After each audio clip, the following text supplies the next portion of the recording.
नमस्ते साथीहरू। जिज्ञासा तपाईको उत्तर मेरो श्रृङ्खलाको 35औं भिडियोमा यहाँहरूलाई स्वागत छ।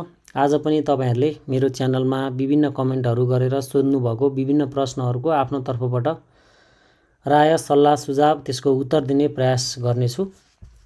ढिलो नगरिकन कमेन्ट सेक्सनतिर लग्न चाहन्छु। पहिलो कमेन्ट अर्नब एसपी को छ। एनआईसी एसिया पनि मर्जमा जाला कि नजाला भनेर सोध्नु भएको रहेछ।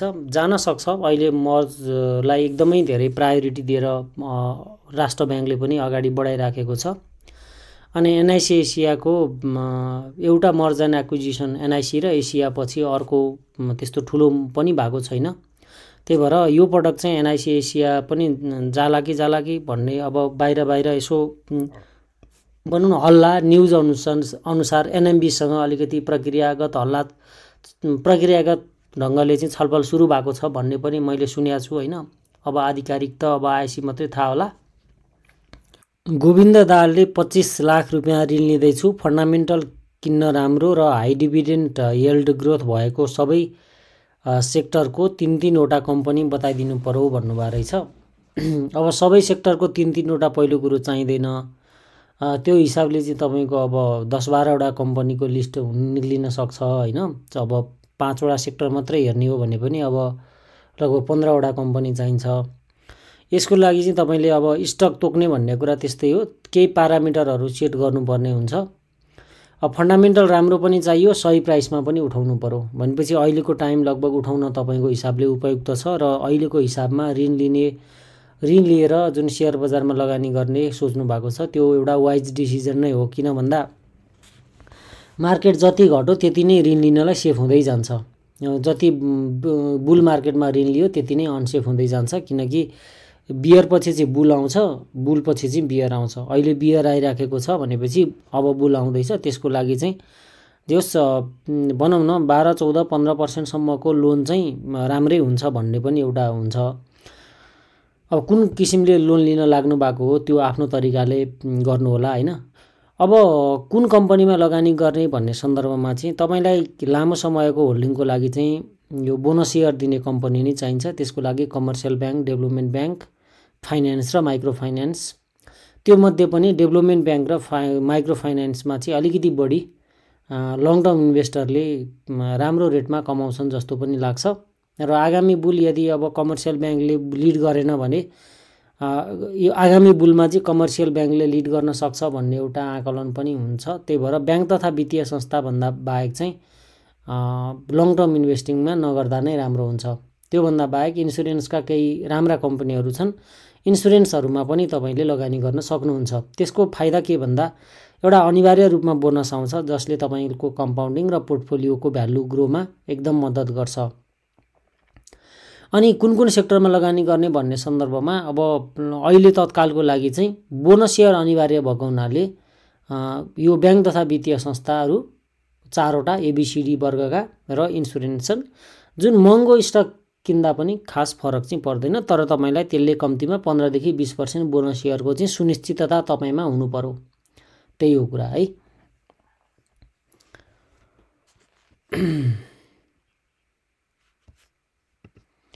यो टिप्स एन्ड ट्रिकबाट कमेन्ट आएको छ।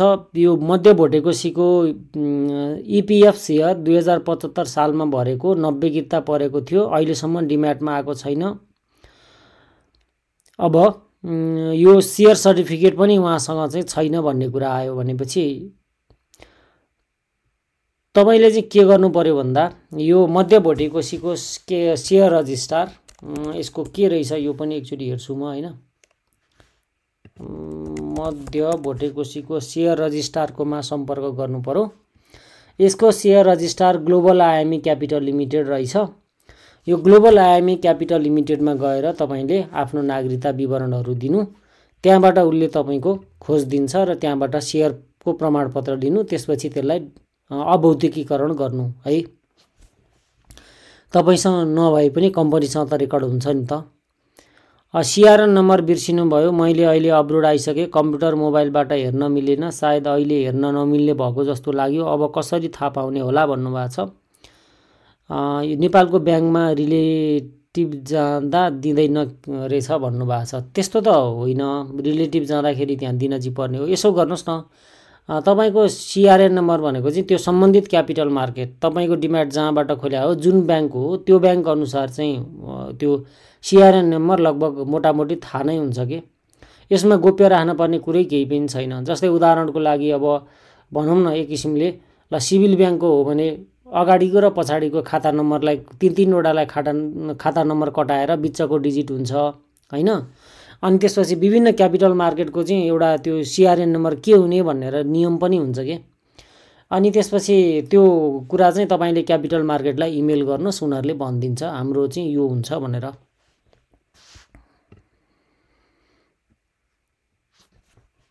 अब राकेश तामाङजीको एउटा कमेन्ट छ, सर के हामीले 19औं शताब्दीमा लेखेको अनि चलेको बजार सम्बन्धी किताब र ज्ञान बटुलेर आज 21औं शताब्दीको प्रतिस्पर्धामा राम्रो गर्न सकिन्छ र साथै एनबिएलको व्यवस्थापनमा समस्या छ कहीँ सुनेको, के साँच्चै हो र भन्नुभएको छ राकेश तामाङजीले। अब यो यस्तो हो कि सेयर बजार भनेको चाहिँ एउटा फियर एन्ड ग्रिडबाट चल्छ। फियर एन्ड ग्रिड भनेको चाहिँ हामीलाई प्रकृतिले दिएको स्वभाव हो। हामीले काहीँ क्लास लिएर हामी लोभी भएको त होइन, हामी काहीँ फियर भन्ने क्लास हुन्छ र हामी डराउने त होइन। यो प्राकृतिक गुण हो। प्राकृतिक गुण भनेको चाहिँ हिजो सत्ययुगमा पनि थियो, अहिले कलियुगमा पनि छ, त्रेतायुगमा पनि थियो, द्वापर युगमा पनि थियो। मतलब प्रकृतिले दिएको गुण समयअनुसार पनि फरक पर्दैन, जेन्डर अनुसार पनि फरक पर्दैन, शिक्षित र अशिक्षित बीचमा पनि फरक हुँदैन। प्रकृतिले सबैलाई समान रूपमा बाँड्छ। त्यसको एक्सर्साइज गर्ने क्रममा सामाजिक आर्थिक पृष्ठभूमिले फरक पार्ला, तर प्रकृतिले दिएको गुण भनेको चाहिँ त्यो एउटै हुन्छ, अकाट्य हुन्छ। त्यही भएर फियर एन्ड ग्रिड भनेको 19औं शताब्दीमा पनि मान्छेमा थियो, आज नि हुन्छ, भोलि चाहिँ तपाईँको 30औं शताब्दीमा पनि हुन्छ होइन। त्यो भएको हुनाले चाहिँ मेरो ठम्याइमा जुन एउटा फियर एन्ड ग्रिडको प्रिन्सिपलमा आधारित रहेर जति पनि सेयर बजारको प्रिन्सिपलहरू बनेका छन् त्यो सधैँलाई काम लाग्छ। आज हामी जति पनि इन्डिकेटरहरू युज गर्छौँ नि, त्यो सबै 19औं शताब्दी 19औं शताब्दीतिर बनेका छन् र त्यसको प्रभावकारिता अझैसम्म पनि कायमै छ। हो, प्रतिस्पर्धाको त फरक होला, टेक्नोलोजीको विकास भयो। हिजो एउटै इन्फर्मेसन लिन धेरै समय लगाउनु पर्थ्यो, आज लगाउनु पर्दैन होइन। त्यो अनुसार चाहिँ तपाईँले भने केही हदसम्म ठिक होला, नत्र बेसिक प्रिन्सिपल चेन्जेस हुँदैन। राकेश तामाङजीले नै अर्को एउटा प्रश्न सोध्नु भएको छ। यो प्रश्नमा के भन्नुभएको छ उहाँले भन्दा, यो अहिलेको आन्दोलनबारे, यो आन्दोलन गरेर बजार बढ्ने हो र यसको साटो चाहिँ दीर्घकालीन समस्याहरू समाधानका लागि र वित्तीय शिक्षा, सेयर शिक्षाको देशव्यापी रूपमा चाहिँ विस्तार भयो भने भोलिका दिनमा लगानीकर्ताहरू नफस्ने चान्सेस हुन्छ कि भनेर एउटा मेरो तर्फबाट राय माग्नु भएको छ। अनि अर्को चाहिँ यो क्यान्डल सम्बन्धी प्रश्न पनि सोध्नु भएको छ। यो ग्रिन क्यान्डलले माथितिरबाट ह्यामर क्यान्डल बनाउँछ, क्लोजिङ दिन्छ भन्ने सन्दर्भमा। अनि अर्को चाहिँ तपाईँको यो बार्गेनिङमा चाहिँ प्राय बाई अर्डर चाहिँ धेरै देखिन्छ होइन, 10 गुणा बढी बाइङ छ तर पनि बजार घट्छ किन भनेर सोध्नु भएको छ। मैले यो विस्तृतमा एकचोटि पढिसकेँ, त्यही भएर मैले सर्टकटमा पढेँ। अब खास कुरा के हो भन्दा मार्केटमा चाहिँ बुल बियर भनेको चाहिँ बजारको पाटोहरू हो, विभिन्न पाटाहरू हुन्। यो जसरी पनि आउँछ होइन, कुनै पनि कन्डिसनमा बुल बियर भनेको बजारमा आउँछ। हिजोका दिनमा हामीले 1100मा पुगेको इन्डेक्स 255 सम्म झरेको देखेको हो, 200-300 सम्म, 295 को लेभलमा। अनि 1600 पुगेको इन्डेक्स पनि 1200 सम्म झरेको हो होइन। अनि त्यति बेला अब थोरै बजारमा 500 अङ्कको क्षति भने पनि ठुलै थियो। योभन्दा अगाडिको 64 सालको 2008 देखिको एउटा बियर स्तर निकै नै पीडादायक थियो। भनेपछि योभन्दा अलरेडी तपाईँको धेरै पुँजी बजारले चाहिँ पीडाहरू चाहिँ खेपिसकेका छ। बजारमा यो नेपालको बजार यो अब 25-30 वर्ष बजारमा हामीले 3टा बियर र 3टा बुल देख्यौँ होइन। अब यसमा कस्तो हुन्छ भन्दा यो 2टा पाटा हो, यो कुरालाई लगानीकर्ताले सहज तरिकाले स्वीकार गर्नुपर्छ, किनकि सकेसम्म अब बियरबाट बच्ने हो, बुलमा पनि हामीले चाहिँ अब कमाउने हो। सकेसम्म हैन। यो एउटा कम्पिटिसन पनि हो। बुल र बियर आउँछ भन्ने बित्तिकै कोही न कोही फस्छ, कोही न कोही कमाउँछ। सकेसम्म आफू नफस्नेमा पर्ने, कमाउनेमा पर्ने हाम्रो प्रयास रहने हो। त्यसको लागि विभिन्न टेक्निकल एनालिसिसका मूल्य मान्यताहरू छन्, त्यो सिक्ने लगायतका पाटाहरू त्यो व्यक्तिगत तरिकाले प्रयास गर्ने भयो। जहाँसम्म आन्दोलनको प्रसङ्ग गर्नुभयो, आन्दोलन खास अब हुन त म यस्तो कन्फिडेन्टका साथ भन्न सक्दिनँ कि बजार आज हिजो 3200 हुँदै 3000, 3500, 4000मा रनिङ भएको भए यो आन्दोलन हुन्थ्यो होला त भनेर मलाई सोध्नुहुन्छ भने हुन्थ्यो जस्तो मलाई लाग्दैन हैन। र डाइरेक्टली अहिले लगानीकर्ताले बजार बढाइदिनु पर्यो भनेर माग गरेका पनि होइनन्। अब एउटा यो बजार घटेर आन्दोलन भएको भन्ने कुरा चाहिँ उहाँहरूको एउटा भनौँ न त्यो एउटा ब्याक फोर्स, जुन एउटा फियरको ब्याक फोर्सले काम गरिराख्या हो हैन। तर लगानीकर्ताले बजार बनाउने भन्ने मात्रै पनि माग गरेका चाहिँ छैनन्। त्योभन्दा बाहेक पुँजी बजारको एउटा स्थिर विकासको लागि पोलिसी लेभलको हस्तक्षेपहरूको विरुद्ध चाहिँ आन्दोलनहरू भएको छ। जायज मागहरूप्रति सधैँ हाम्रो ऐक्यबद्धता रहनुपर्छ आम लगानीकर्ताको। तर सधैँ बजार बढ्ने घट्ने भन्ने यो संसारमै काहीँ पनि नहुने कुराको माग चाहिँ त्यो गर्न सक्दैनन् लगानीकर्ताले हैन। यो चाहिँ अब बोल्नै पर्ने हुन्छ यो कुरा पनि। अनि अर्को चाहिँ यो 10 गुणा बढी बाइङ अर्डर छ र पनि किन भइराखेको छैन बजार वृद्धि भन्दा यसमा चाहिँ यो ट्रेन्डको असर हो। किन्न मन छ, तपाईलाई पनि किन्न मन छ, मलाई पनि किन्न मन छ, तर आज मार्केट झरिरहेको छ, किन के हतार गर्ने, घिसारी तल्लो लेभलमा ल्याइ किन्ने भनेर चाहिँ बायरको सोच हुन्छ कि यस्तो कन्डिसनमा। अनि जसरी सेलरहरू तल झर्छन् त्यसै गरी बायरले चाहिँ तपाईको फेरि तल्लो लेभलमा गइहाल्छन्। अनि सेलरहरू तल आउँछन्, बायरहरू झन् तल आउँछन्। त्यसरी बार्गेनिङ भइराखेको हुनाले इभन बाई अर्डर हुँदै पनि तपाईको मार्केटमा त्यो एक्जिक्युसनहरू चाहिँ भइराखेको छैन कारोबारको। अनि अर्को यो ह्यामर क्यान्डलको सोध्नु भएको छ। क्यान्डल ह्यामर क्यान्डल भनेको मुनि तल बन्छ र ह्यामर क्यान्डल पछिका दिनहरूमा बुलिस क्यान्डल बन्दै गयो भने हाम्रा लागि त्यो बजारको मोमेन्टम चाहिँ एकदम राम्रो भएको भन्ने अर्थले लिनुपर्छ। मैले जुन 29, 2021 मा जीबीबीएल किनेको थिएँ। त्यसको अर्थ मैले ट्याक्स बुझाउनु पर्दैन हो। बुझाउनु पर्ने भयो भने कसरी बुझाउने हो? मैले बुझाउनु अनुसार एसआईपी गर्नुभन्दा लङ टर्मको लागि एउटा कमर्सियल ब्याङ्कमा लगानी गर्न छाडियो भने इक्विटी सेयरले जित्दो रहेछ। फर एक्जाम्पलको लागि सानिमा ब्याङ्क 20 वर्ष भर्सेस सिप 20 वर्ष भनेर राय माग्नु भएको रहेछ। अब यो जीबीबीएलको केसेसमा चाहिँ यो इङ्ग्लिस डेटमा कन्भर्ट गर्नु होला।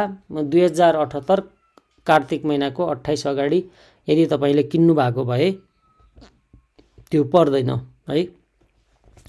र पर्ने रहेछ भने एकचोटि यो एनआईबीएलएस क्यापिटलको वेबसाइटमा गएर तपाईले चाहिँ यहाँ एउटा चेकलिस्ट हुन्छ हैन।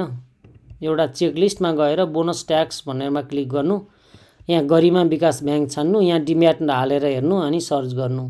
यहाँ तपाईले कति तिर्नु पर्ने हो देखाउँछ। अनि यहाँबाट कति तिर्नु पर्ने हो भनेर देखाइसकेपछि अब तपाईको काम भनेको चाहिँ यसपछिको काम के हो त? यसपछिको काम भनेको तपाईले गरिमा विकास ब्याङ्कको अहिले भर्खरै एउटा वेबसाइटमा यो आएको थियो नि सूचना होम पेजमा एनआईबीएलएस क्यापिटलको, त्यो होम पेजमा गएर चाहिँ तपाईले के गर्नुस् त यहाँ यो काट्दिनुस् अनि यहाँ एउटा खाता नम्बर देखाछ सुरुमा। अनि यो गरिमा विकास ब्याङ्कको यो खाता नम्बर, यो खाताको नाम एनआईबीएलएस क्यापिटल जीबीबीएल बोनस ट्याक्स 2077-78 मा छ। यसमा डिपोजिट गरिदिनुस् अनि एकचोटि फोन गर्नुस् है। अनि यसमा इमेल पनि गर्नुस्, यो नम्बरमा फोन पनि गर्नुस्। यही हो। अर्को के सोध्नुभयो तपाईले? अर्को क्वेसन सोध्नुभयो यो सिप र यो इक्विटीको कुरा गर्नुभयो। गर्न जाने त इक्विटीमा राम्रो नि, किन भन्दा इक्विटी सिप यो जुन सिस्टमेटिक इन्भेस्टमेन्ट प्लान भन्नुभएको छ यो सिप भनेको उनीहरूले पनि त इक्विटीबाटै कमाउने हो। बिचमा तपाईले किन एउटा प्यासेज राख्ने, बिचमा किन एउटा एजेन्ट राख्ने? तपाईँ डाइरेक्ट इक्विटीमा ट्राई गर्नुहोस्, सिक्नुहोस् हैन, राम्रै हुन्छ। अर्को सुरेश श्रेष्ठजीको छ कमेन्ट, के भनेर भन्नुभएको छ? ब्याङ्कहरू मर्जरमा जाने कुरा छ, कुनको कोसँग छ? हल्ला धेरै छ, मसँग सानो ब्याङ्कहरू 6-7 वटा छ नै छ, के गर्नु होला भन्नुभएको छ। अब हामीले त मर्जर एन्ड एक्विजिसनको चाहिँ अब अलि चाँडै बजारतिर यसो हल्ला पनि आइराखेको हुन्छ आउन चाहिँ हैन। तर त्यो हल्ला कति भरपर्दो हुन्छ, कति भरपर्दो हुँदैन। अब तपाईसँग कुनै इनसाइड इन्फर्मेसनकै पहुँच छ भने त अब त्यो थाहा पाउने कुरा होला, मान्छेहरूले गर्लान् हैन। नत्र तपाईँले पनि थाहा पाउने मिडियाबाटै हो, मैले पनि थाहा पाउने मिडियाबाटै हो। मिडियामा इन्टचमा रहनु होला। कहिलेकाहीँ हल्लाले पनि जानकारी चाहिँ दिन्छ हामीलाई। हल्ला चाहिँ हल्ला मात्रै होला भनिन्छ, कहिलेकाहीँ त्यो हल्ला साँच्चै पनि हुनसक्छ हैन। नियोजित हल्ला भयो भने झुटो हुनसक्छ। त्यही भएर कहिलेकाहीँ हामी यसो सूचनाको पहुँच अहिले त अब सरल तरिकाले विभिन्न फेसबुक यो सामाजिक सञ्जालबाट विभिन्न हल्लाहरू फैलिन्छन्। त्यो हल्लाबाट पनि यसो छनक चाहिँ पाइन्छ, तर त्यसैलाई भर गरेर निर्णय चाहिँ नगर्नु होला। अर्को अब 6-7वटा छ के गर्ने भन्दा अब हामीले त के गर्न सक्छौँ र, सम्झौता हुनासाथ बाहिर त्यो एमओयू हुनासाथ कारोबार रोक्का भइहाल्छ। मर्जर एन्ड एक्विजिसन भनेको अब हाम्रो आशा भनेको नयाँ प्रेसिडेन्टसँग हो। उहाँले चाहिँ तत्काल 1 महिनाभन्दा बढी कारोबार रोक्का हुन दिन्न भनेर प्रतिबद्धता व्यक्त गर्नुभएको छ सार्वजनिक मिडियामा। उहाँको भनाइअनुसार हामीले अब 1 महिनाभन्दा बढीको कारोबार रोक्का भएको देख्न पर्दैन है। अब इडिबिएलको डिभिडेन्ड घोषणा हुँदा समेत प्राइस घट्छ। कस्तो ब्याङ्क हो इडिबिएल, किन्नु ठिक होला अहिले भन्नुभएको छ। इडिबिएल ब्याङ्क राम्रो हो, हेर्नुहोस्, नराम्रो होइन, फन्डामेन्टल स्ट्याटस ओके छ। किन घट्यो भन्ने सन्दर्भमा त ट्रेन्डको प्रभाव परेको, अनि डिभिडेन्ड पनि उस्तो बम्पर टाइपको छैन नि त। मैले त यो वर्ष दिँदैन भन्ठानेको थिएँ। मैले योभन्दा अगाडि भिडियोहरूमा हेर्नुहुन्छ भने राइट सेयर जारी गरेको वर्ष मेरो विचारमा नदिन सक्छ भनेर मैले बोलेको थिएँ हैन। तर मेरो गेस विपरीत दिन चाहिँ दियो है। लगानीकर्तालाई ह्याप्पी नै हो। 8% भने मेरो चाहिँ मैले चाहिँ सोचे भन्दा धेरै राम्रो दिएको हो। प्रायले दिँदैन के, राइट सेयर पछि आइपिओ पछि केही वर्ष एक वर्ष जति कम्तीमा नदिन सक्छ। र फन्डामेन्टली त डेभलपमेन्ट ब्याङ्क हो। हिजोका दिनमा प्राइस पनि निकै नै राम्रो बढेको थियो। भोलिको बुलमा पनि एउटा बढ्ने स्टक्स मध्येको चाहिँ एउटा हो। अब लक्ष्मणजीले सोध्नु भएको छ, रामसर सिवाइसी लघुवित्तको अहिलेको इपिएस 162 देखाएको छ एनुअलाइज, पब्लिक सेयर लिस्टेड भएको छैन होला, त्यो भएपछि कति होला, क्वार्टर 4 सम्म कति आउला भन्नुभएको छ। अब 162 नै त हुँदैन, यसमा 32.5% चाहिँ तपाईको कम्पनीले पब्लिक सेयर जारी गरे हो हैन। भनेपछि अहिलेको भन्दा 32% जस्तो कम गर्दाखेरि लगभग मोटामोटी मिल्छ। यसको इपिएस अहिले पनि तपाईको 100+ नै छ। क्वार्टर 4 सम्म अलिकति बिजनेस ग्रो भयो भने 100 को हाराहारीमा यसको इपिएस आउँछ। अब हामीसँग यो कम्पनीको चाहिँ इन्फर्मेसन लिने, यसको आधिकारिक वेबसाइट चाहिँ अब अहिले ब्लक रहेछ, बन्द रहेछ हैन। अनि यो अनुसार जुन 70 इपिएस छ नि, जुन सञ्चित मुनाफा 10 करोड अनुसार यसको इपिएस चाहिँ 140-42 को हाराहारीमा हुन्छ। अहिलेको अराउन्ड 162 मा पब्लिक सेयर 32% घटेको थपेर हिसाब गर्दाखेरि चाहिँ त्यही तपाईको यसको अलिकति कमै हुन्छ, 32% जस्तो कम हुन्छ भनौं न अहिलेको हिसाबले। यो बियरमा 1 लाख जति अर्को बुलसम्म इन्भेस्ट गर्दा कुन सेक्टरले राम्रो रिटर्न दिन सक्ला भनेर सोध्नु भएको रहेछ। मेरो ठम्याइमा त तपाईलाई आगामी बुल कसले लिड गर्ला भन्ने कुरा चाहिँ ख्याल गर्नुपर्ने हुन्छ। यो बियरमा जुन धेरै घट्यो त्यसैले नै पछि देला कि अब भोलिका दिनमा चेन्जेस भयो भने म त्यही अनुसार भनौँला। आजको हिसाबले त तपाईको ट्रेड पर्सपेक्टिभबाट हेर्नुहुन्छ भने यो नेफ्से अल्फाको एउटा नेफ्से अल्फा स्टक मार्केट ड्याशबोर्ड भन्ने छ नि, होम पेजबाट अलिकति तल, यसमा एउटा तपाईले यो पर्फर्मेन्स स्ट्याटिस्टिक्स भित्र एउटा यो बेटा भ्यालु भन्ने देख्नुहुन्छ नि। यो बेटा भ्यालुको जति बढी बेटा भ्यालु भयो आगामी बुलमा त्यही सेक्टरमा चाहिँ बढी कमाउने चान्सेस हुन्छ। यो रेगुलर रूपमा यहाँ चेन्जेस भइरहेको छ। आजसम्मको हिसाब गर्नुहुन्छ भने डेभलपमेन्ट ब्याङ्क र तपाईको फाइनान्स सेक्टरले आगामी बुलमा फाइनान्स र हाइड्रोको चाहिँ बेटा भ्यालु ज्यादा भएको हुनाले यिनै सेक्टरले आगामी बुलमा धेरै देलान् कि। अब भोलि बुल सुरु हुन्जेलसम्म यसको ठाउँमा अरू सेक्टरको बेटा भ्यालु ज्यादा हुँदै गयो भने चाहिँ ती सेक्टरले चाहिँ बढी देलान् कि जस्तो चाहिँ मलाई लाग्छ है। यो बेटा भ्यालु भनेको चाहिँ समग्र नेप्सेको औसतको तुलनामा यिनीहरू कतिले थपगढ हुन्छन् भनेको हो। अहिले बजार झरिराखेको छ, मतलब फाइनान्स 1.8 छ यसको झर्ने रेट, नेप्से 1 ले चेन्जेस हुँदा यो 1.8 ले चेन्जेस हुन्छ। भोलि मार्केट बढ्दै जाँदा यो भोलि चेन्जेस पनि यिनीहरूमै होला नि त। यो थ्योरी अनुसार चाहिँ अझै पनि हाइड्रो फाइनान्स डेभलपमेन्ट ब्याङ्कले नै आगामी बुलमा पनि राम्रै पर्फर्मेन्स गर्ला कि अथवा बुल चेन्ज हुँदा प्रायः सेक्टर रोटेसन पनि हुने चान्सेस चाहिँ हुन्छ है। त्यसको लागि अब तपाईँले बजार बढ्दाखेरि त्यसको बेटा भ्यालु पनि नेप्से अल्फाको त्यो वेबसाइटबाट होम पेजमा चेक गर्दै गर्नुहोला। विराजन टीले चाहिँ यो रेमिटेन्सबाट एफडी गर्दा 12% इन्ट्रेस्ट दिन्छ भन्छन्, मैले एफडी गरेको 11% मात्र छ, रेमिटेन्सबाट कसरी एफडी गर्ने होला भनेर सोध्नु भएको छ। विराजन टीले कमेन्ट गर्नुभएको छ, मेरो भिडियो रेगुलर हेर्नु हुँदो रहेछ, थ्याङ्क यू सो मच। रेमिटेन्सबाट एफडी गर्दा 12% इन्ट्रेस्ट दिन्छ भन्छ, मैले एफडी गरेको छु 11%मा, यो रेमिटेन्सबाट एफडी कसरी गर्ने भन्नुभएको छ। यो सम्भवतः अब 12% रेमिटेन्सबाट दिने अनि अरूमा चाहिँ 11 दिने भनेको हिमालयन ब्याङ्क हो। हिमालयन ब्याङ्कको इन्ट्रेस्ट रेट अरूको भन्दा हाई पनि छ हैन। मैले केही वेबसाइटहरूमा चेक गरेको हो, लगभग यही देखिन्छ रेकर्ड अहिलेको। जस्तो हिमाल रेमिट फिक्स डिपोजिट भन्ने छ, तपाईँले चाहिँ यो सोध्नु भएको हो। अनि 200 डेज स्पेसियल एफडी 11% अनि 100 डेज एचबिएल स्पेसियल एफडी यो चाहिँ 11% तपाईँले गरे चाहिँ यो हुनुपर्छ हैन। अब तपाईँले यसको म्याच्युरिटी पिरियड सकिएपछि अथवा तपाईँले चाहिँ यो 12% वालामा चाहिँ अब आगामी अरू फिक्स डिपोजिटहरू गर्न सक्नुहुन्छ। अब उनीहरूको रुल्स के हुन्छ एकचोटि हिमालयन ब्याङ्कसँग तपाईँले कन्ट्याक्ट गर्नु न है। त्यहाँबाट चाहिँ ल मेरो चाहिँ अब यो फिक्स डिपोजिटलाई 12% वालामा लानु पर्यो भन्दाखेरि त्यसको शर्तहरू के हुन्छन् हैन, त्यो त अब ब्याङ्कहरू अनुसार ब्याङ्कले सही इन्फर्मेसन दिन्छ। मैले देखे अनुसार तपाईँले सोध्न खोज्नु भएको यही हो, एकचोटि हिमालयन ब्याङ्कसँग तपाईँले तत्काल कन्ट्याक्ट गर्नु है। त्यही 11% अहिले गरिराखेकोलाई सार्न मिल्ने रहेछ भने त तपाईँलाई उत्तम भइगयो, होइन त्यसको म्याच्युरिटी पिरियड नसकेसम्म त मिल्दैन भन्यो भने अब आगामी दिनहरूका पैसाहरू चाहिँ फिक्स डिपोजिट गर्नु होला। अब म त भन्छु कि अब यस्तो बियरिसमा फिक्सतिर जानुभन्दा स्टक मार्केटतिर अलिकति ध्यान दिँदा बेटर हुन्छ पनि जस्तो लाग्छ मलाई त है। एचडिएलको 200 किता किनेर 5 वर्षसम्म होल्डमा राख्दा कतिको नाफा होला भन्नुभएको छ। बोनस सेयर पछिल्लो 2-3 वर्ष दिए हिसाबले त राम्रै फाइदा हुन्छ हैन। अब कम्पनी राम्रो नराम्रो भन्ने क्वेसन नै छैन, कम्पनी धेरै राम्रो कम्पनी छ। शङ्काको घेरामा राख्नुपर्ने एउटै मात्र कुरा छ, हामीले क्यास दियो भने पनि हामीले कुनै नियमनकारी निकायले बोनसै दे लगानीकर्तालाई भन्ने छैन। जस्तो ब्याङ्क तथा वित्तीय संस्थामा छ त्यस्तो चाहिँ तपाईँको छैन।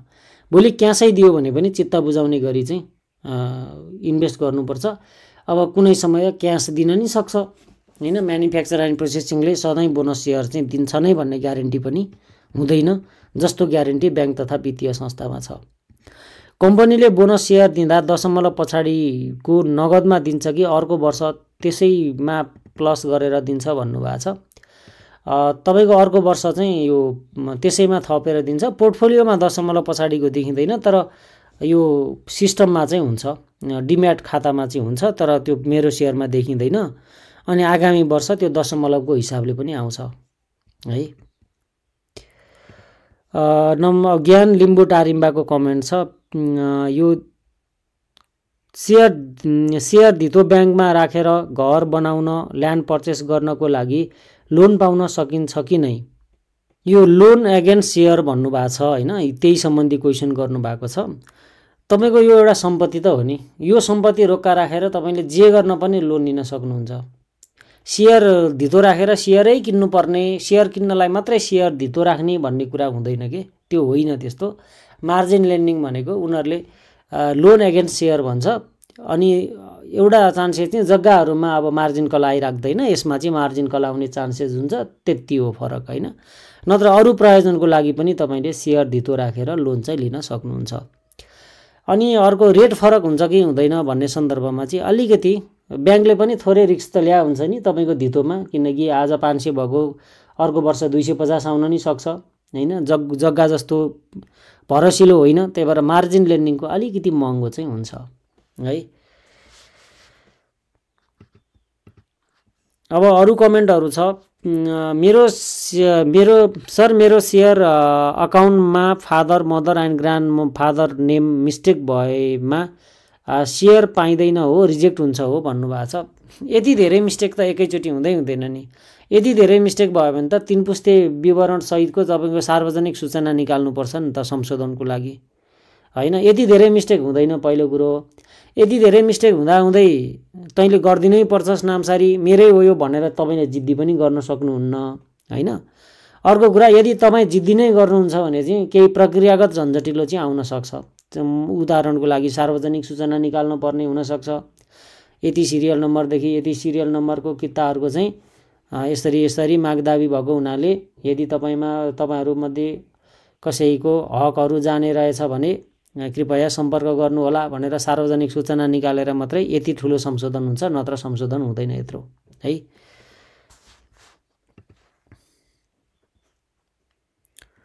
प्रकाश राज श्रेष्ठको कमेन्ट छ, मेरो सेयर एप मार्केट क्लोज भएको दिनपछि ओपन नै नहुने केले गर्दा हो? पहिला पनि धेरै पटक यस्तो हुने गरेको छ। यही जेठ 28, 29, 30 गते बिहान 10 बजीसम्म मेरो सेयर लगइन हुन्छ तर नो डाटा फाउन्ड भन्छ। अब यो भनेको चाहिँ तपाईँको खास अब उनीहरूले मेन्टेनेन्सहरूको लागि टाइम दिइराखेको हुन्छ यो समयमा, हैन? यो समयमा खासमा चाहिँ अब त्यही हो, हाम्रो समस्या यही हो कि हामी सूचना प्रणालीमा अब व्यवहार सुरु त भएको छ तर यसलाई अलिकति चाहिने जति महत्त्व दिन अलिसकेका छैन। अलिकति हाम्रो एउटा ब्युरोक्रेसी नै हो चलाउने, ब्युरोक्रेसीमा अलिकति कुनै पनि बग आयो भने तत्काल समाधान गरौँ भन्ने किसिमको त्यो जनउत्तरदायीपन अलिकति नहुँदा तपाईँले भने जस्तै समस्याहरू आउँछ। त्यही हो, बिदाको दिनमा केही उनीहरूले अपग्रेड या मेन्टेनेन्सहरू अब हप्ताभरिका गुनासाहरू उनीहरूले टिपोट गरे हुन्छ। अब कारोबार दिनमा गएर ठ्याक्क बनाउन थालौँ 10तिरको समस्या थप आउन सक्छ। एउटा त्यो सफ्टवेयर इन्जिनियरहरूले चाहिँ एउटा कम्प्लेन आयो भने त्यो कम्प्लेन सम्बोधन गर्नको लागि चाहिँ त्यसको कन्सिक्वेन्सेसहरू पुरा एनालिसिस गरेर मात्रै अनि त्यो पोइन्टलाई चाहिँ कसरी सुधार गर्ने भन्छ कि न त्यत्तिकै हतार गरेर सुधार गर्दैन। त्यसको लागि चाहिँ अनि सकेसम्म बिदाको दिन पार्छ। यो कुरा चाहिँ सही हो। बजार 2600 हुँदा प्रवेश गरेको, अब त्यही पहिलाको प्राइसलाई एभरेजिङ गर्दा ठिक हुन्छ कि नयाँ किन्दा? कुरा त एभरेजिङ गर्ने भनेकै नयाँ किन्ने नै हो। बेचेर किन्ने भए त तपाईँले अब 2600बाट मार्केट झर्दै जाँदा 2400तिर स्टप लस पनि गर्नुपर्ने हुन्छ यदि तपाईँ नयाँ किन्ने भन्नुभएको भए त। एभरेजिङ भनेकै नयाँ किनेर एभरेजिङ गर्ने हो। अब अहिले त एभरेजिङ नै बेस्ट विकल्प हो नि, हैन र? सन्तोष खरेलजीले चाहिँ एकेजेसिएलले डिभिडेन्ड देला कि नदेला भनेर सोध्नु भएको छ।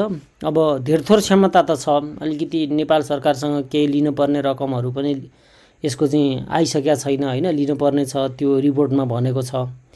त्यो हिसाबले पनि अब फाइनेन्सियल हेल्थको हिसाबले अब दिन हालेको हुनुपर्छ। दिने क्षमता चाहिँ धेरथोर चाहिँ छ।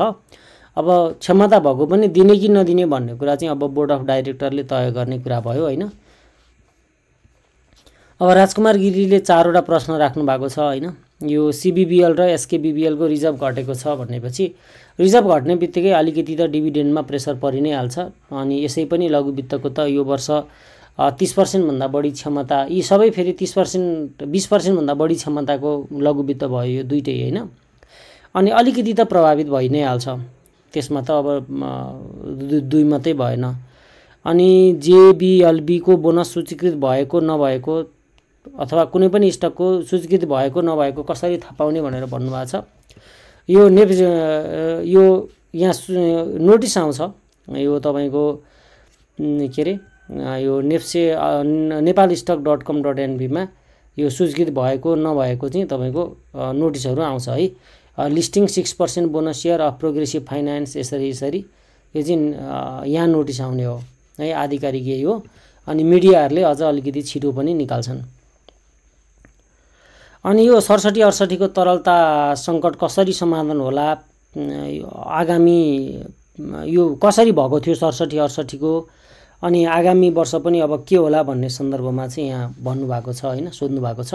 मैले यो तपाईँको प्रश्न पढेपछि मैले पनि यो 68-69 को योभन्दा पहिलाको मौद्रिक नीति एकचोटि डाउनलोड गरेर हेरेँ, हैन? एनआरबीको वेबसाइटबाट। त्यति बेला चाहिँ दुईटा नीति ल्याएर रहेछ। एउटा अल्पकालीन रूपमा चाहिँ तरलताको समस्या समाधान गर्ने, अर्को चाहिँ एउटा दीर्घकालीन रूपमा चाहिँ तरलताको समस्या समाधान गर्ने भनेर दुई तरिकाले राष्ट्र ब्याङ्कले चाहिँ एउटा अगाडि बढेको रहेछ हैन। अल्पकालीन स्थायी तरलता सुविधा अन्तर्गत चाहिँ बजारमा उसले चाहिँ 216 अर्ब रुपैयाँ पठाएर एउटा तरलताको अल्पकालीन समस्या समाधान गरेको रहेछ।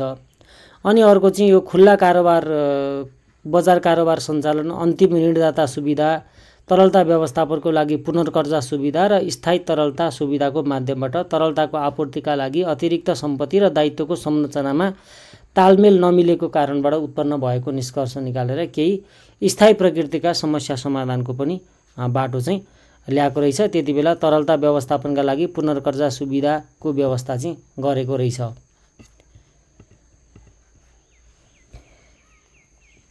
अब यो लघुवित्तहरू चाहिँ यो बुल नआउन्जेलसम्म त्यो बोनस खाने गरी बुलमा बेच्ने गरी यसमा लगाउनु पर्यो भने कुनमा लगाउनु हुन्थ्यो भन्नुभएको छ। यो मध्ये जुन महँगो छ त्यसैमा लगाउँथे म, किन भन्दा मार्केटमा हाम्रो जस्तो बोनस सेयर प्रचलन भएको मुलुकमा चाहिँ यो महँगो स्टक्सहरूले चाहिँ अलिकति बढी जित्ने सम्भावना चाहिँ हुन्छ। मिस्टर कार्टुनबाट अर्को कमेन्ट आएको छ, अहिले लाइफ इन्सुरेन्स कम्पनीको प्राइस अति नै झरेको छ, यिनीहरूको सेयर किन्नु ठिक होला कि अरू फिल्ड बेटर होला? कुन कुन लाइफ इन्सुरेन्स कम्पनी राम्रा छन्? एलआइसिएल एनएलआइसिएल मध्ये कुन किन्दा बेटर होला भनेर सोध्नु भएको छ। पहिलो कुरा त यो झरेको कम्पनी धेरै झरेको कम्पनीमा आँखा लाग्नु एकदम राम्रो वाइज डिसिजन मध्येको एउटा हो है, ठिक छ। अनि हामी इन्भेस्टिङ किन गर्छौँ भन्दा इन्भेस्टिङ गर्ने लङ टर्मलाई हो भने ठिकै छ। लाइफ इन्सुरेन्समा पनि नन लाइफमा पनि डिभिडेन्ड भनेको बोनस सेयरमै आउँछ, त्यसले तपाईँको पोर्टफोलियो ग्रोमा एकदम मद्दत गर्छ। यो एउटा अर्को पार्ट हो। अनि अर्को कुरा यो इन्सुरेन्सहरूको चाहिँ प्रायः ब्याङ्क तथा वित्तीय संस्थाभन्दा रेट महँगो हुन्छ, तथापि उनीहरूको डिभिडेन्ड क्यापासिटी चाहिँ ब्याङ्क सरह हुन्छ। महँगो सेक्टर भएको हुनाले खास इन्सुरेन्स बोनस सेयर प्रचलन भएको हुनाले चाहिँ किन्दा फरक चाहिँ पर्दैन। तर लागत र प्रतिफलको हिसाब गर्नुहुन्छ भने चाहिँ इन्सुरेन्सभन्दा बेटर रिजल्ट चाहिँ यो बिएफआईमा चाहिँ आउने गरेको चाहिँ देखिन्छ है।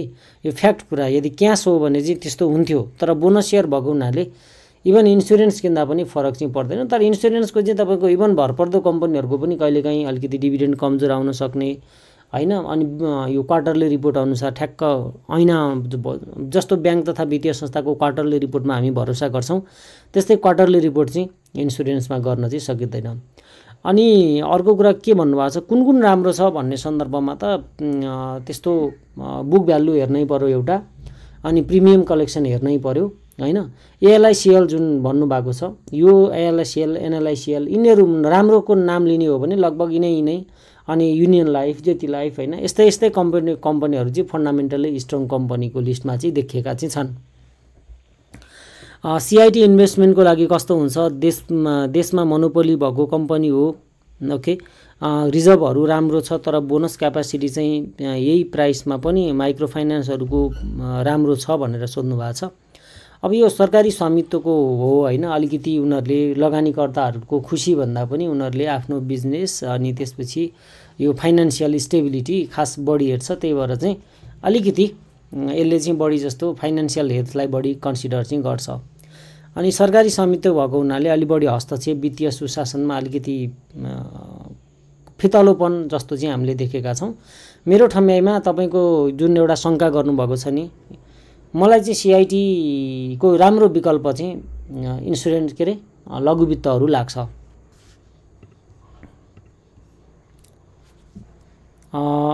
कमल खरेलजीले अघिल्लो भिडियोमा मैले डिभिडेन्ड कति दिन सक्छ भन्ने कुरा सिकाएकोमा धन्यवाद दिनुभएको छ, धेरै धेरै वेलकम छ तपाईँलाई।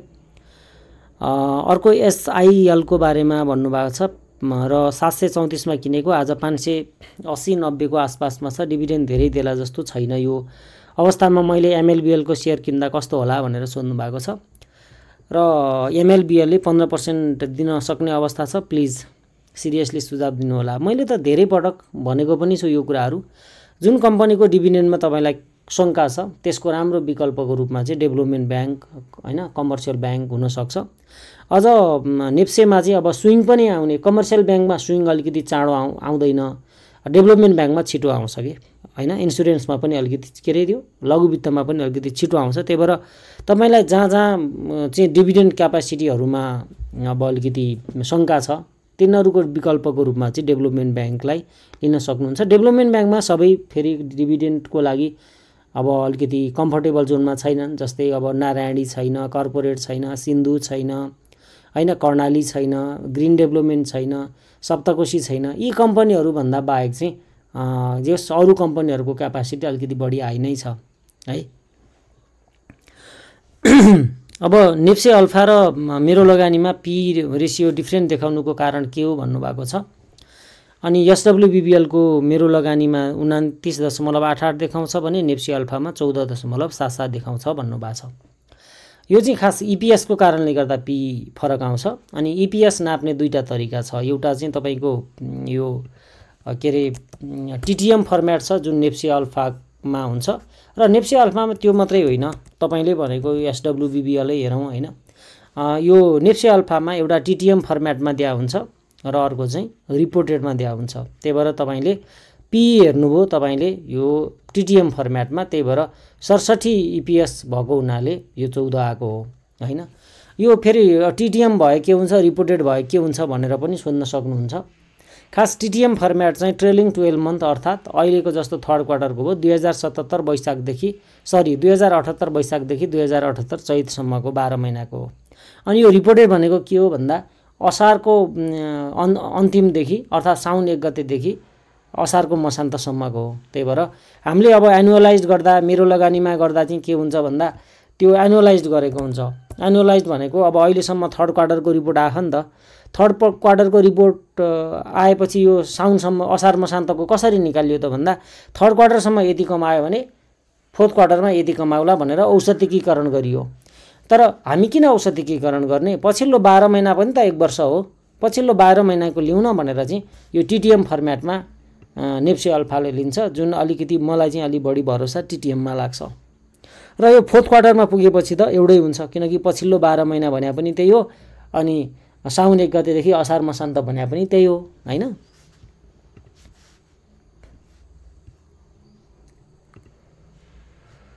अब अर्को यो ग्रामीण विकास लघु वित्तको बारेमा चाहिँ हरेक नगरपालिकाहरूले पनि यसमा पुँजी व्यवस्थाको लगानी गर्नुपर्ने व्यवस्थाले मेरो विचारमा सरकारी संरक्षण पाएपछि यसबाट राम्रै होला। डिभिडेन्ड त आएको छैन, त्यही हो सरकारी स्वामित्वकोमा समस्या यही छ। नेपाल बैंकको कति धेरै क्षमता छ हैन, 14-15 मात्रै दिइराछ, त्यही पनि 2-3 वर्ष मात्रै भयो। अघि नै सीआईटीकै कुरा गर्यौं हैन। अब डिभिडेन्ड सेकेन्डरीमा मूल्य महँगो भइकन हामीले डिभिडेन्ड भने सामान्य लघु वित्त सर पाउने यो किसिमको चुनौती त सरकारी स्वामित्व भएपछि भइ नै हाल्छ। त्यही पनि सरकारी स्वामित्वको एउटा फाइदा के छ भन्दा यिनीहरू हतपति अरूसँग मर्जमा जाँदैनन् र अरूलाई पनि एक्वायर गर्दैनन्। त्यो एउटा चाहिँ फाइदा छ। भोलि पेड अफ बढाउँदा उनीहरूसँग राइट र उनीहरूसँग चाहिँ अब त्यो बोनसको विकल्पै छैन। र यो जीबीएलबीएसएल को सरकारी स्वामित्व बढ्दा पुँजी बढ्दा यसको पेड अफ क्यापिटल बढ्छ र जनरल पब्लिकलाई त खासै त्यस्तो हुँदैन के भनौं न। सरकारी स्वामित्व बढ्छ हैन, जनरल पब्लिकको हिस्सा त जस्ता तस्तै हुने भयो भनेपछि त जनरल पब्लिकलाई उस्तो एक्साइटेड हुनुपर्ने त्यस्तो रिजन छैन। बीएनटी र बीएनएलमा के लगानी गर्दा कस्तो होला भन्नुभएको छ। अब महँगो छ स्टक्सहरु है, क्याश मात्रै दिन्छ, डिभिडेन्ड दिँदैन। त्यही भएर एउटा लङ टर्म इन्भेस्टरको नजरमा चाहिँ नजर नपर्ने खालको स्टक चाहिँ जस्तो लाग्छ मलाई चाहिँ। अर्को राकेश तामाङजीले नै सोध्नु भएको छ विभिन्न प्रश्नहरु चाहिँ हैन। उहाँले चाहिँ 20 दिनको मुभिङ एभरेज भन्दा क्यान्डल माथितिर जाँदैछ भने मैले बेच्दा पनि 20 दिनकै क्यान्डललाई क्रस गर्दा र बेच्दा टेक्निकल एनालिसिस मिल्छ कि मिल्दैन भनेर सोध्नु भएको छ। यसमा ईएमए क्रस, ईएमए 5 दिन र 20 दिनलाई क्रस बनाएर कतिको प्रभावकारी हुन्छ भनेर सोध्नु भएको छ। यो प्रभावकारी नै मेथड हो। जस्तै तपाईले 5-20 को ईएमए क्रस लगाउनु भयो भने अहिलेको बियरिसमा चाहिँ तपाईले केही पैसा चाहिँ बढाउन सक्नुहुन्छ। राम्रै छ यो, नराम्रो छैन। यो इन्डिकेटरको आधारमा मैले पनि ट्रेड गर्ने गरेको छु र यसमा चाहिँ कस्तो हुन्छ भन्दा क्रस आउँदा किन्ने र क्रस आउँदा बेच्ने, मार्जिन चाहिँ कम हुन्छ। अब ठ्याक्कै बटममा किन्न सकिँदैन, ठ्याक्कै टपमा बेच्न सकिँदैन हैन। तर चाहिँ तपाईँको गिर्दाखेरि गिरावटबाट पनि जोगाउँछ। अप हुँदाखेरि यदि अब तत्कालै भनौँ न भोलिका दिनमा अब तत्कालै बाई गर्ने बित्तिकै सेल सिग्नल नि कहिलेकाहीँ चाहिँ आउन चाहिँ सक्छ। जस्तै यहाँ बाई गर्ने बित्तिकै सेल आएको छ, यस्तो बेलामा चाहिँ तपाईँले अनुशासनमा चाहिँ बस्नुपर्छ। इन्डिकेटरकै आधारमा गर्ने हो भने इन्डिकेटरको एगेन्स्टमा चाहिँ जानु हुँदैन र साइडवेजमा यसले काम गर्दैन। तपाईँलाई थाहा छँदैछ, घरि बाई घरि सेल दिन सक्छ।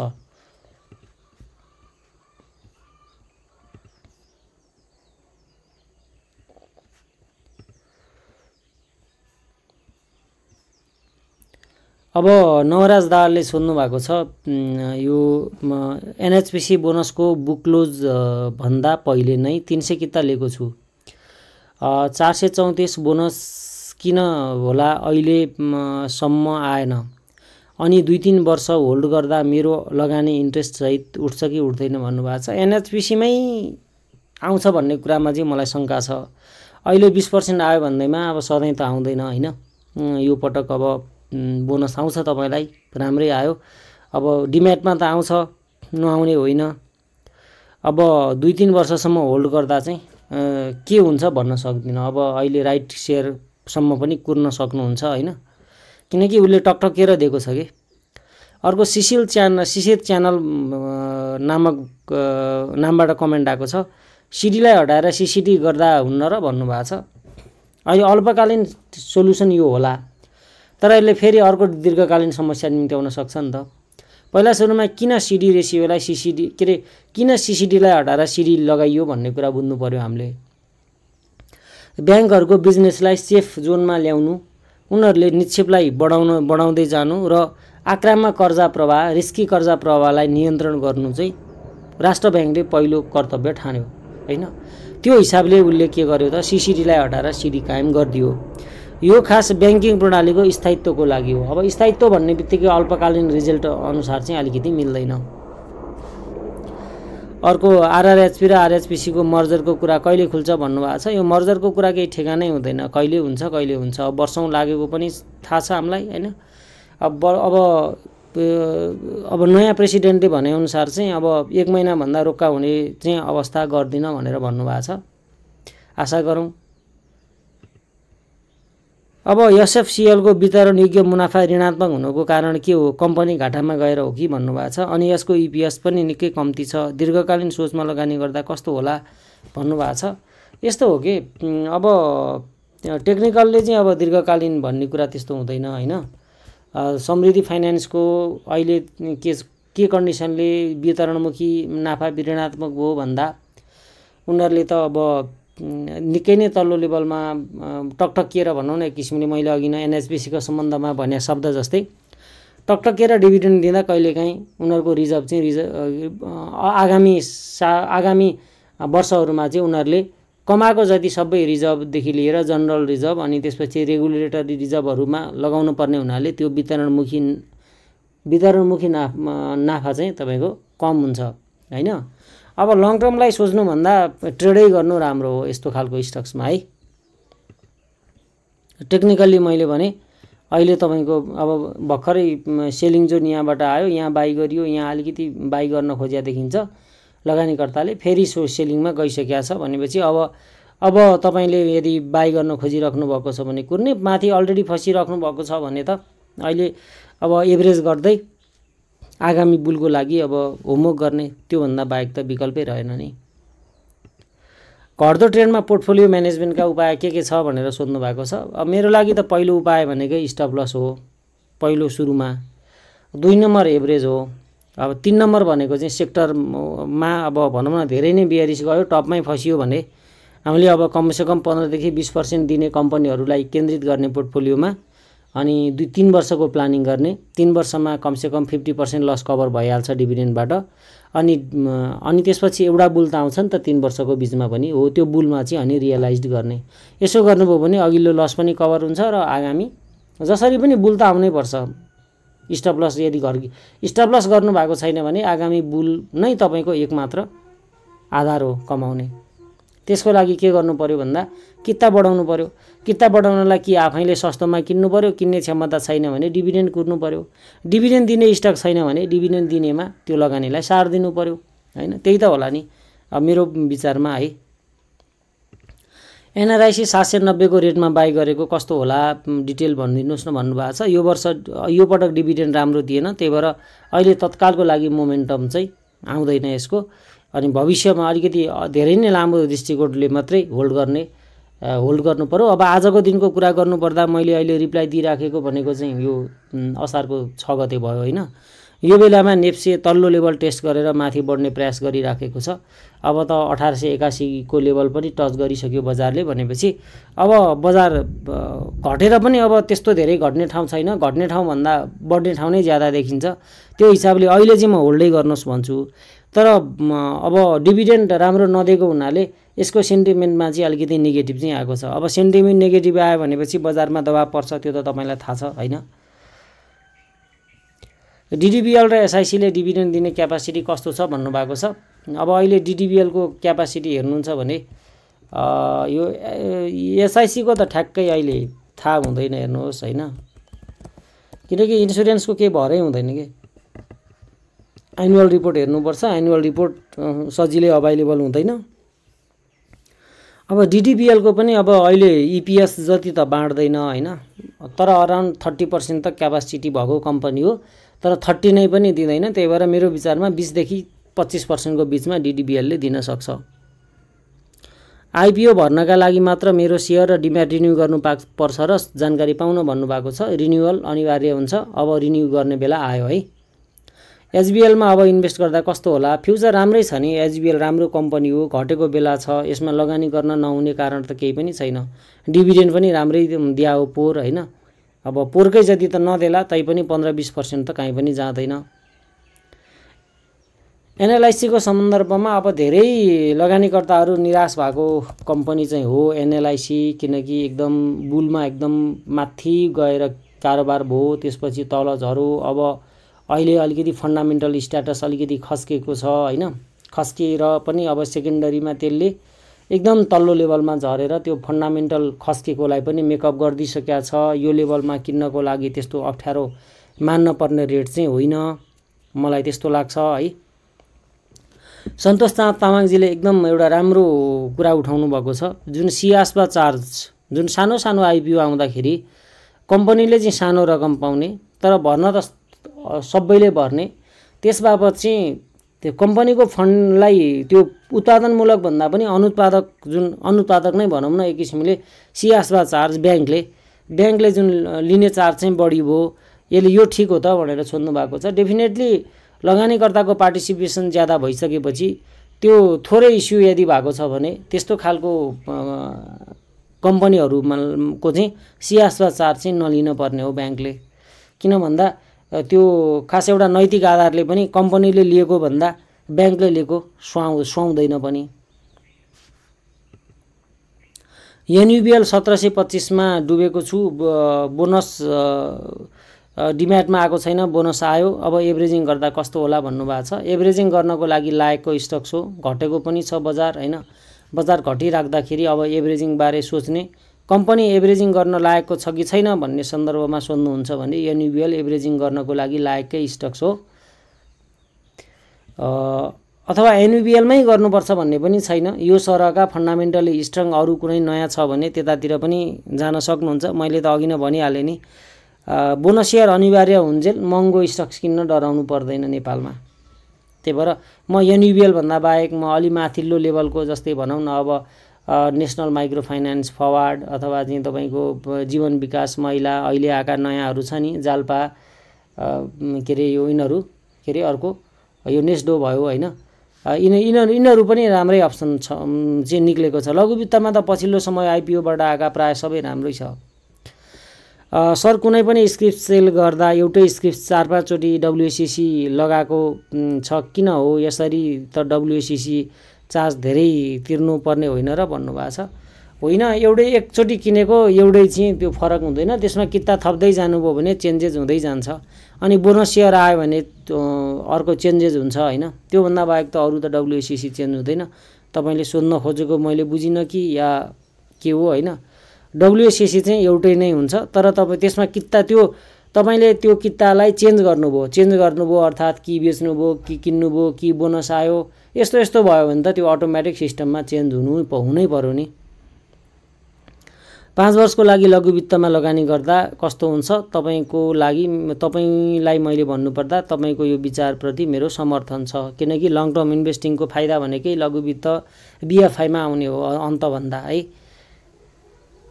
उपकार लघु वित्तको आइपिओमा के होला सर भन्नुभएको छ। उपकार त भर्खर त आइपिओको छ, अझै सर्किट लाग्न बाँकी छ कि के छ एकचोटि म हेरेर मात्रै भन्छु हैन। उपकार लघु वित्तको चाहिँ एउटा नेगेटिभ दुईटा नेगेटिभ गरेर अहिले साइड वेजमा छ, त्यही भएर अहिले तत्कालको लागि चाहिँ बेच्दा पनि त्यस्तो नराम्रो चाहिँ हुँदैन, ट्रेन्डले पनि साथ दिएको छैन हैन। एउटा हाई पोइन्ट चाहिँ टच भएछ। खासमा आइपिओ बेच्ने सही आइडियल पोइन्ट चाहिँ यो क्यान्डल अथवा यो क्यान्डल हो कि रेड क्यान्डल बनेको दिन।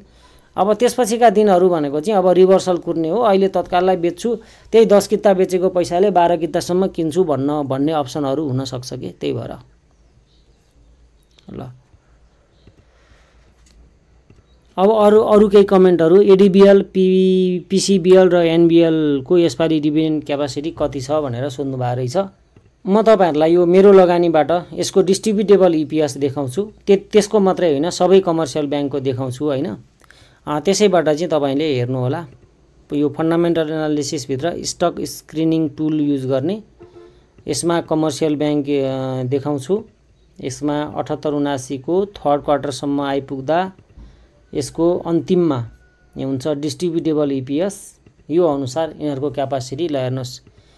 अब इबिएल को सबैभन्दा धेरै छ यो पटक 39% को क्यापासिटी छ। नेपाल ब्याङ्कको 25 छ, एसबिआई को 18 छ, एससीबी को 16 छ, एनआईसी एसिया को 15 छ, नबिल को तपाईको 15 छ, एनसीसीबी को 11 छ, एसबिएल को 10 छ, एमबिएल को 10 छ, जीबीआईएमई को 10 छ, पीसीबीएल को 10.11 छ, एनएमबी को 9.64 छ लगायतका यहाँ छ। सबैको स्क्रिन पज गरेर एकचोटी हेर्नुभयो हुन्छ ल।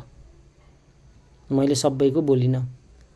हिमालयन ब्याङ्कको चाहिँ अलिकति कमजोरै रहेछ है यसपालि डिभिडेन्ड क्यापासिटी, र इन्डस्ट्रीको एभरेज 11% छ।